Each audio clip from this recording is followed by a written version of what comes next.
सभी मित्रों को नमस्कार। साथियों, स्वागत है आप लोगों का राजस्थान के 10 मिनट शो में राजस्थान जीके को।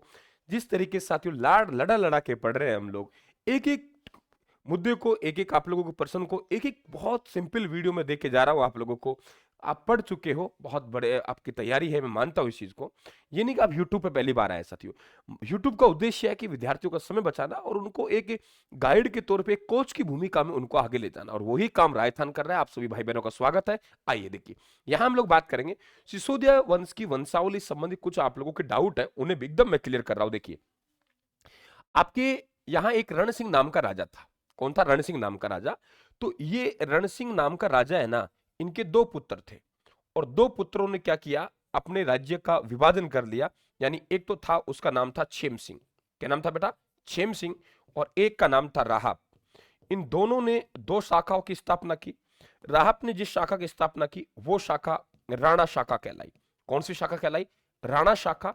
और क्षेम सिंह ने जिस शाखा की स्थापना की वो कहलाई रावल शाखा। तो रावल रतन सिंह, आपके रावल क्षेम सिंह, रावल सामंत सिंह, कुमार सिंह, पदम सिंह, जैत्र सिंह, तेज सिंह, समर सिंह, ये सब है, ये रावल रतन सिंह। तो क्षेम सिंह रावल शाखा के संस्थापक है, और रावल रतन सिंह अंतिम राजा रहा था। ये राणा शाखा है, ये सिसोदा गांव के इनको मिला था। ये सिसोदा गांव में निवास करते थे।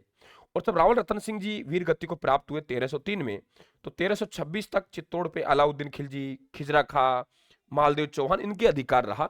और यही राणा हम्मीर 1326 में यहां अटैक करेगा और अपने पूर्वजों के द्वारा खोई हुई सत्ता को पुनः प्राप्त करेंगे। और फिर यहां से ये राणा शाखा के है, इसलिए अपने नाम से पहले राणा लगाएंगे। तो राणा क्या है? एक शाखा है। तो राणा या राणा लगाने वाले मेवाड़ के पहले राजा कौन है? राणा हम्मीर। राणा एक क्या है? शाखा है। और इस शाखा के संस्थापक कौन है? राहब। ये आप ध्यान रखें, ये सिसोदा गांव में रहते थे। यहीं से वंश है आपके, जो गुहिल वंश है, ये ध्यान रखें आप लोग, ये सिसोदिया वंश कहलाएगा। यहीं से ये गुहिल वंश है। कौन सा वंश कहलाएगा बेटा? सिसोदिया वंश कहलाएगा। तो हम्मीर 1326 में राजा बना और 1364 तक राजा रहा। अब इसको याद करने के तरीका बताऊं आपको। देखो, हम्मीर के खेत में लाख है, मोकल ले गया, कुंभा को दे गया। हम्मीर का बेटा खेता, खेता का लाखा, लाखा का मोकल, मोकल का कुंभा। क्या गीत गाया हमने? हम्मीर के खेत में लाख है, मोकल ले गया, कुंभा दे गया। हम्मीर का बेटा खेता, खेता बेटा लाखा, लाखा बेटा मोकल, मोकल बेटा कुंभा, कुंभा का पिता मोकल, मोकल पिता लाखा, लाखा पिता खेता, खेता बेटा हम्मीर। ठीक है। 1326 से 1364, फिर खेता 1364 1382, फिर राणा लाखा 1382 1421, फिर मोकल 1421 1433, फिर कुंभा 1433 से 1468। अब देखिए, महाराणा कुंभा की जो हत्या करता है वो उदा करता है। उदा मेवाड़ में पितृहंता राजा कहलाता है। क्या कहलाता है? पितृहंता राजा। और ये ध्यान रखें आप लोग, कई विद्यार्थियों के दिमाग में रहता है कि उदा राजा नहीं बना था। बेटा, उदा 5 वर्षों के लिए राजा बना है। कितने वर्षों के लिए? 5 वर्षों के लिए राजा बना है। और ये आकाशीय बिजली गिर गई थी मालवा में। आकाशीय बिजली गिरने के कारण इनकी मृत्यु हुई थी। तो ये ध्यान रखें। इसका मतलब कुंभा के बाद राजा कौन बन रहा है? उदा। फिर उदा की मृत्यु हुई तो ये रायमल है। रायमल और उदा के मध्य एक युद्ध हुआ था। भाई, बड़ा पुत्र तो रायमल ही था ना। जब बड़ा पुत्र रायमल था तो युद्ध होगा, जिस इतिहास में दाड़ीपुर का युद्ध कहते हैं। कौन सा युद्ध? दाड़ीपुर का युद्ध। तो दाड़ीपुर का युद्ध में उदा को पराजित किया और रायमल गद्दी पर बैठा। उदा यहां से मालवा चले गए थे, लेकिन आकाशीय बिजली गिरने के कारण इनकी मृत्यु हो गई। तो कुंभा के कितने राजा बने बेटा? बेटे, 2 राजा बने। एक का नाम उदा, एक का नाम रायमल है। क्लियर? अब देखो, रायमल के बाद में 1473 से 1509 फिर राजा बनेगा सांगा। सांगा का जो शासन काल रहा है वो 1509 से और 1528 रहा है। अब सांगा के कई पुत्र राजा बनेंगे। इस खिचड़ी को आप समझने का प्रयास करें यहां पे, कि महाराणा सांगा ने जो अपना उत्तराधिकारी घोषित किया वो रतन सिंह द्वितीय घोषित किया। आप लोग कहेंगे गुरुजी रतन सिंह द्वितीय क्यों लगा रहे हैं आप लोग? बेटा, रतन सिंह द्वितीय इसलिए लगा रहा हूं क्योंकि एक हमारे पास रावल रतन सिंह था, वो रावल रतन सिंह पहले हो चुका है। वो रावल रतन सिंह पहले हो चुका है और रतन सिंह द्वितीय है। रतन सिंह छोटा था फिर भी उत्तराधिकारी घोषित किया। 1528 से 1531, क्या कहा मैंने? 1528 से 1531 तक ये रतन सिंह द्वितीय राजा रहेगा 3 साल के लिए।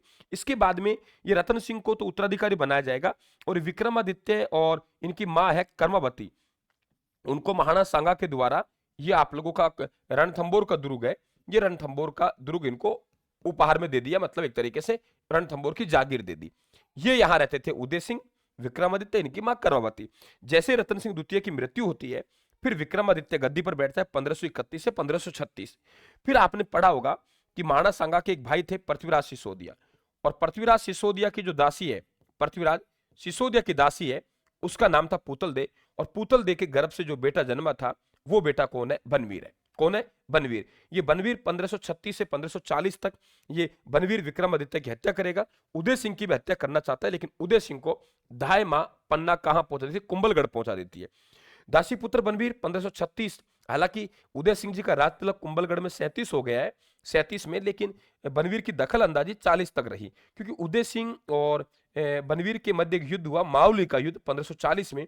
उसके बाद बनवीर का यहां अस्तित्व खत्म हुआ, तो इसलिए मैंने उदय सिंह का 37 में राज तिलक हो गया, लेकिन पूर्ण रूप से चित्तौड़ गद्दी पर बैठा 1540 में। तो फिर उदय सिंह 1572 में। तो सांगा के बाद रतन सिंह द्वितीय बना, फिर विक्रमादित्य बना, फिर एक बार दासी पुत्र बनवीर आएगा, और फिर उदय सिंह राजा बना। तो 1528 से 1531, 1536, 36 से 40, और फिर हम देख रहे हैं यहाँ पे 37, 37 ही मानेंगे हम लोग, 40 तो मैंने आपको उदाहरण तौर बताया।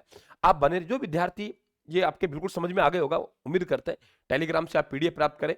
जो विद्यार्थी राजस्थान जीके में हीरो बनना चाहते हैं राजस्थान जीके में हम अगली पंक्ति में जाके खड़े हो, तो राजस्थान एक शानदार साथियों कोर्स आप लोगों के लिए ऑफर किया है, और वो है आपका राजस्थान जीके का फाउंडेशन बैच। राजस्थान जीके का किसी भर्ती की तैयारी कर रहे हैं आप, आरएस की, एसआई की, पटवार की, कांस्टेबल की, राजस्थान में राजस्थान जीके के भरोसे आप लोग नौकरी नहीं लग सकते, और राजस्थान जीके में राजस्थान का स्थान कहाँ है आपको बताने की आवश्यकता नहीं है।